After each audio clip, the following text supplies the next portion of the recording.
You know, when it comes to prepping for emergencies, most people tend to overcomplicate things.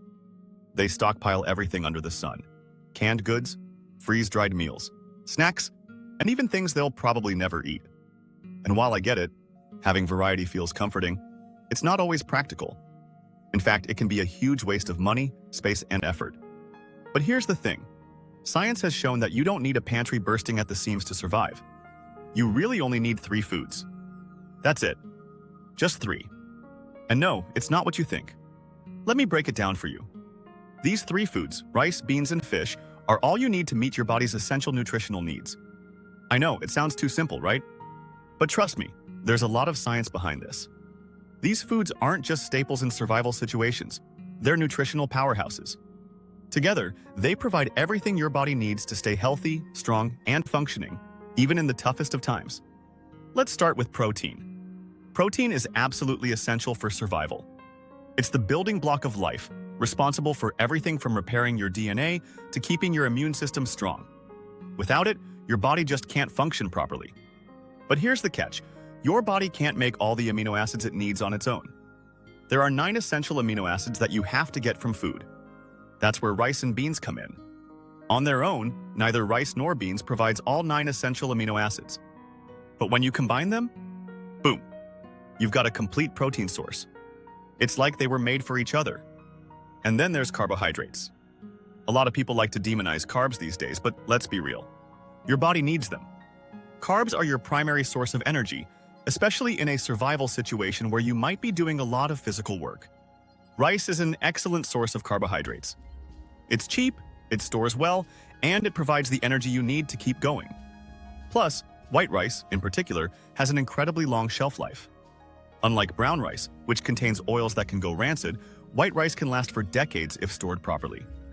That's a huge win when you're planning for the long haul. Now, let's talk about fats. Specifically, omega-3 fatty acids. These are absolutely critical for your brain, your heart, and your overall health. Omega-3s help reduce inflammation, support cardiovascular function, and even play a role in preventing neurodegenerative diseases. But here's the thing. Your body can't produce omega-3s on its own. You have to get them from your diet. And the best source? Fish. Fatty fish, like salmon, mackerel, sardines, and herring are packed with omega-3s in forms your body can use right away. Sure, there are plant-based options like walnuts and flaxseed oil, but they're not nearly as efficient. Your body has to convert those plant-based omega-3s into usable forms, and it's not very good at it. That's why fish is such a game changer. So, when you put it all together, rice, beans, and fish, you've got a survival trifecta. These 3 foods cover all your bases: protein, carbs, and essential fats. And the best part? They're affordable, easy to store, and widely available. You don't need to spend a fortune or dedicate an entire room to your stockpile. With just these 3 foods, you can build a survival plan that's practical, efficient, and scientifically sound.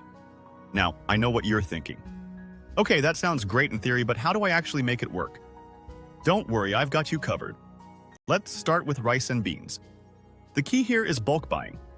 You can get 25 or 50-pound bags of rice and beans for a fraction of the cost of prepackaged survival foods. And when you store them properly, in airtight containers with oxygen absorbers, they can last for decades. That's right, decades. Rice can stay good for 30 years or more, and beans can last 10 to 20 years. Just imagine the peace of mind that comes with knowing you've got a reliable food source that will stand the test of time. When it comes to fish, canned options are your best bet. Canned salmon, sardines, mackerel, and tuna are all affordable, shelf-stable, and packed with omega-3s. Plus, they're super easy to stockpile. Just calculate how many servings you'll need based on your family size. For example, if you want to eat fish twice a week, you'll need about 50 cans per person per year. And don't forget to rotate your stock. Use the oldest cans first and replace them as you go. That way, you'll always have fresh, high-quality fish on hand. Of course, there are a few other things to consider. For one, you'll need a way to cook your rice and beans. That means having a heat source and enough water to prepare them. If you're relying on an emergency water supply, make sure you account for cooking needs. And don't underestimate the importance of flavor. Eating the same 3 foods day in and day out can get pretty boring, so stock up on spices, seasonings, and condiments. A little salt, pepper, Garlic powder or hot sauce can go a long way in making your meals more enjoyable. Another thing to think about is dietary restrictions. If someone in your family has allergies or digestive issues, you might need to make some adjustments. For example, lentils can be a great alternative to beans, and plant-based omega-3 sources like chia seeds or flaxseed oil can work if fish isn't an option. The key is to tailor your stockpile to your specific needs while sticking to the core principles of this 3-food approach. And let's not forget about food fatigue. Even the most dedicated prepper can get tired of eating the same thing over and over again. That's why it's a good idea to experiment with recipes and cooking methods now before an emergency strikes. Get creative with your rice, beans, and fish. Try different seasonings, sauces, and preparation techniques. Not only will this help you avoid food fatigue, but it'll also make the transition to survival mode a lot less stressful. The beautiful thing about this 3-food approach is its sheer efficiency. It maximizes your budget, your storage space, and your peace of mind. Think about it.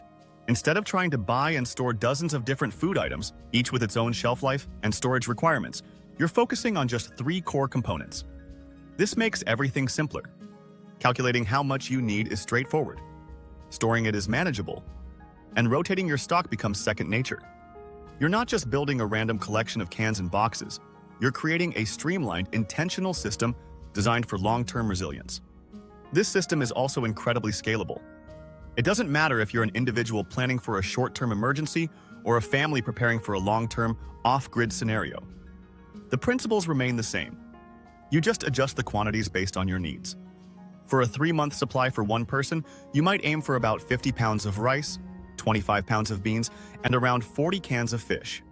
From there, you can scale up or down depending on the number of people in your household and the length of time you're planning for. This scalability even extends to community planning. Imagine a neighborhood where everyone agrees to stockpile these 3 basics. You could create a powerful, decentralized food bank that could support the entire community in a crisis. The potential is enormous. The health benefits of this approach are also impossible to ignore. In a survival situation, your body is under a tremendous amount of stress. You need a diet that can support your physical and mental health, not one that just fills your stomach. With rice, beans, and fish, you're not just surviving, you're maintaining your health. The complete protein from rice and beans helps repair tissues and maintain muscle mass. The carbohydrates from rice provide sustained energy. And the omega-3s from fish support brain function, reduce inflammation, and protect your cardiovascular system. This isn't just about preventing starvation. It's about preventing the deficiency diseases that can plague people in long-term emergencies. You're giving your body the tools it needs to stay strong and resilient when it matters most. Now, let's talk about sustainability and how to integrate this into your everyday life. One of the biggest mistakes preppers make is buying a bunch of food, sticking it in the back of a closet, and forgetting about it. That's a recipe for disaster. Food expires, containers can fail, and you might find out your stockpile is useless right when you need it most. The best way to manage your survival food is to eat what you store and store what you eat. By regularly incorporating rice, beans, and fish into your daily meals, you create a natural rotation system. You're constantly using the older items and replacing them with fresh ones. This ensures that your stockpile is always ready to go. Think of it as a living pantry, not a static museum of canned goods. Have a rice and beans night once a week. Make salmon patties from your canned fish for lunch. When you make these foods a regular part of your diet, you become intimately familiar with them. You learn how to cook them in different ways, what spices you like, and how to create variety. This is an invaluable skill. When a crisis hits, you won't be fumbling with unfamiliar ingredients or trying to figure out how to make a palatable meal. You'll be confident and prepared, which can make a huge psychological difference in a stressful situation. It's one less thing to worry about. Furthermore, building your diet around these staples can have a positive impact on your long-term sustainability goals. Rice and beans are crops that can be grown in a wide variety of climates. If you have a bit of land, you could even start growing your own, taking your self-sufficiency to the next level. Similarly, if you live near a body of water, fishing could provide a renewable source of omega-3s. This isn't just about stockpiling for a one-time disaster. It's about developing a more resilient lifestyle. It's about shifting your mindset from being a passive consumer to an active producer and a smart manager of your resources. Of course, rice, beans, and fish are the foundation, the non-negotiable core of your survival pantry. But that doesn't mean you can't have anything else. Everything beyond these 3 essentials should be seen as supplementary. Canned vegetables, Dried fruits, multivitamins, coffee, tea, sugar, honey, and comfort foods. These are all great additions. They add variety, boost morale, and provide extra nutrients. But they are bonuses, not the foundation. If you have the space and the budget, by all means, add them to your stockpile. But always prioritize the big three first. Get your foundation of rice, beans, and fish securely in place before you start branching out. This ensures that no matter what, your basic nutritional needs are covered. Let's dig a little deeper into the science, because understanding the why makes the what so much more powerful. When we talk about complete protein, we're talking about the 9 essential amino acids I mentioned earlier. Your body uses 20 amino acids in total to build proteins, but it can synthesize 11 of them on its own. The other 9 must come from your diet. Foods that contain all 9 are called complete proteins, and they typically come from animal sources like meat, eggs, and dairy. Plant-based foods, on the other hand, are often incomplete, meaning they are low in one or more of these essential amino acids. This is where the magic of combining rice and beans comes in. Beans, for example, are rich in the amino acid lysine, but low in methionine. Rice, conversely, is low in lysine but has plenty of methionine. When you eat them together, their amino acid profiles complement each other perfectly. The lysine from the beans makes up for the lack in the rice, and the methionine from the rice makes up for the lack in the beans. The result is a meal that provides your body with all 9 essential amino acids, just as if you had eaten a piece of steak. This isn't a new discovery. Cultures all over the world have intuitively understood this for centuries. Think of rice and lentils in the Middle East, rice and soybeans in Asia, or corn and beans in Central America. It's a time-tested nutritional strategy that works. Now, let's pivot to the third and arguably most overlooked component of this survival triad: the essential fats, specifically omega-3s. This is the piece of the puzzle that so many preppers miss. They get the protein and carbs right with rice and beans, but they completely neglect the fats that are crucial for long-term health, especially brain health.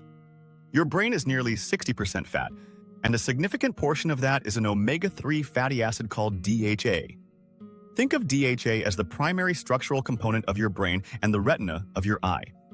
It's vital for communication between brain cells and for maintaining the fluidity of cell membranes. Without enough DHA, your brain simply can't function at its best. This isn't just some abstract nutritional science, it has real-world consequences.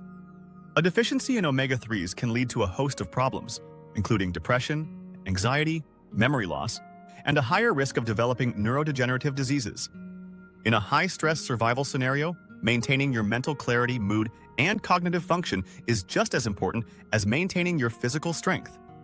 The chronic inflammation that results from a lack of omega-3s can also wreak havoc on your body, contributing to cardiovascular problems and a weakened immune system.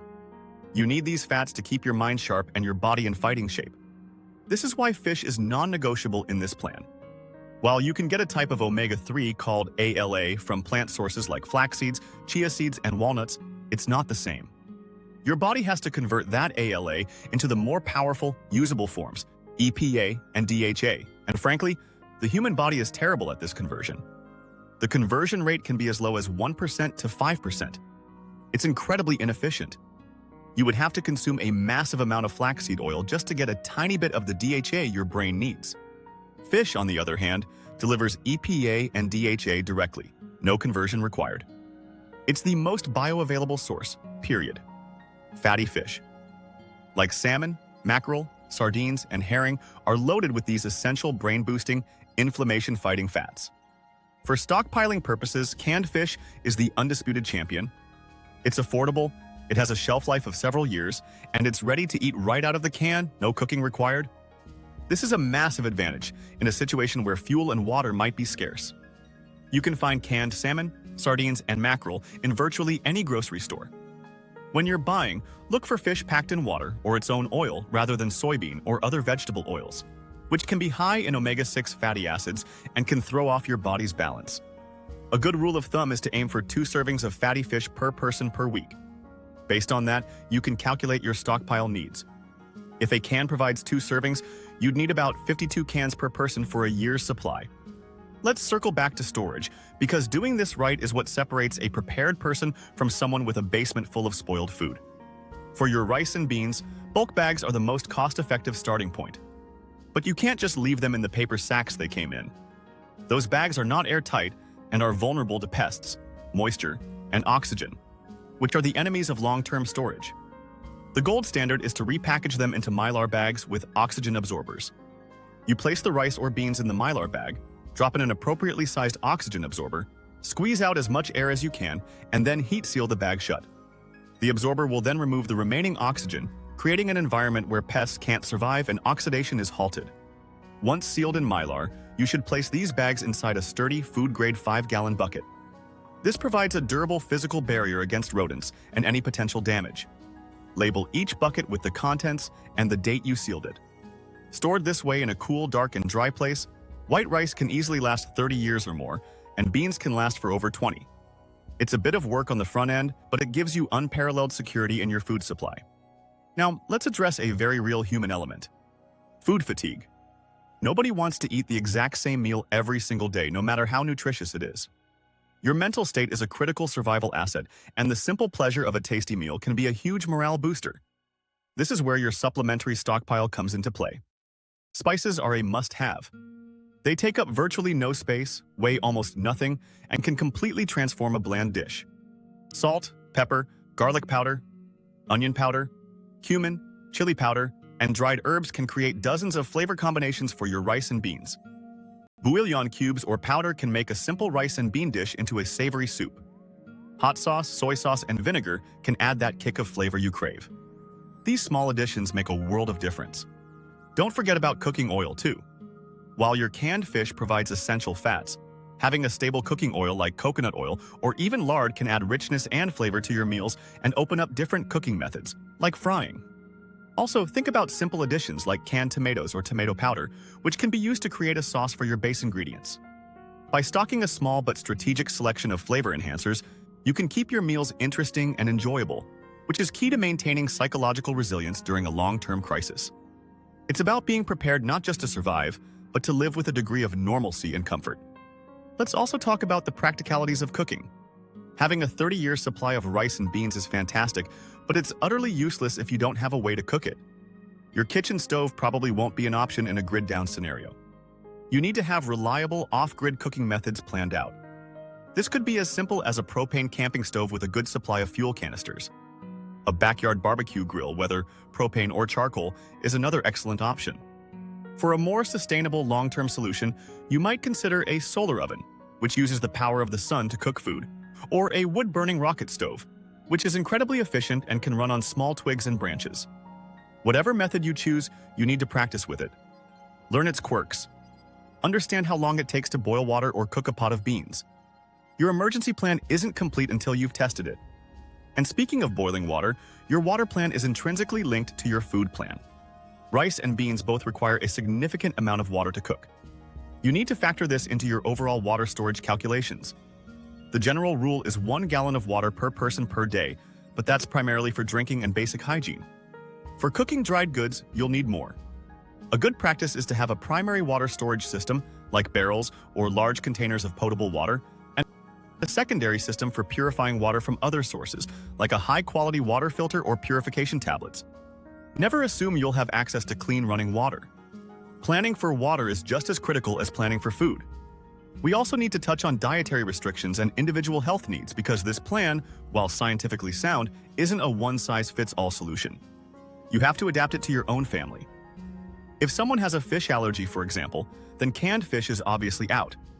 In that case, you would need to rely on plant-based omega-3s, understanding their limitations. You'd want to stockpile high-quality, shelf-stable options like chia seeds, flax seeds, and walnuts, and you'd also want to include a high-quality algae-based DHA supplement. It's not as ideal as fish, but it's a necessary adaptation. Similarly, some people have difficulty digesting certain types of beans. If that's the case in your household, experiment with different legumes. Lentils, for instance, are often easier on the digestive system and cook much faster than larger beans, saving you fuel and water. The key is to know your family's needs and build your stockpile around them while still adhering to the core nutritional principles of protein, carbs, and essential fats. Beyond the purely physical aspects of survival, we need to acknowledge the immense psychological benefits that come with being prepared. The act of creating a well-thought-out food supply is an act of empowerment. It transforms fear of the unknown into confidence and peace of mind. When a crisis hits, Whether it's a natural disaster, a job loss, or a widespread societal disruption, panic is one of the greatest dangers. People who are unprepared are forced to react out of fear. They join the frantic crowds at the grocery store, fighting over the last loaf of bread. They become dependent on external systems that are likely failing. When you are prepared, you can remove yourself from that equation.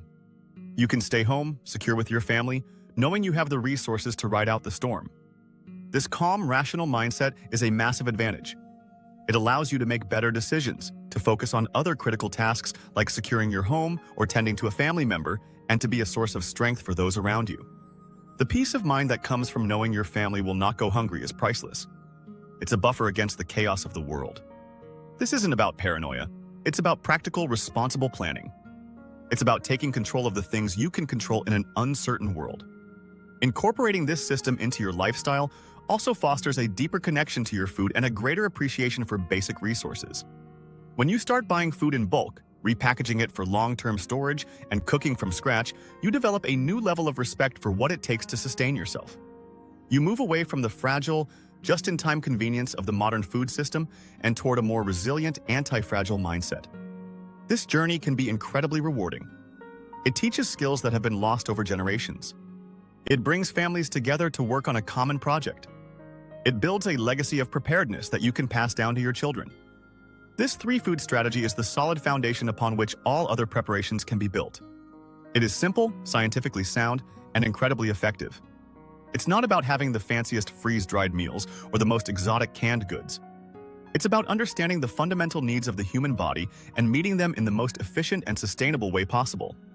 Rice, beans, and fish. It's a combination that has sustained humanity for millennia, and it will sustain you and your family through whatever challenges lie ahead. Everything else, the canned vegetables, the dried fruits, the comfort foods, is a luxury. They are nice to have, but they are not essential. Get the foundation right first. Master the basics. Once you have your core nutritional needs covered, you can weather almost any storm with confidence and strength. So let's bring all these threads together and look at the big picture. What we have with this three-food approach is more than just a stockpiling list.